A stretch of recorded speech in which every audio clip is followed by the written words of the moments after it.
We're here at the 10th annual Color of the Year Color Trends Forecast meeting for 2021 in New York City.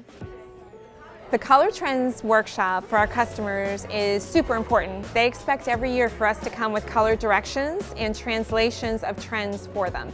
Today we are looking at all of the trends that are happening for 2021, and we are divided into groups that look at the different trend directions that are going on right now and in the following year.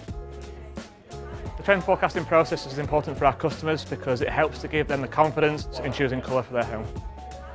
We use the PPG Global Color Forecast at the Home Depot, really just to inspire the customer to look at colors in a new way as we're coming into the fall season, which is a huge decorating time of the year. This is a way just to kind of start that conversation again.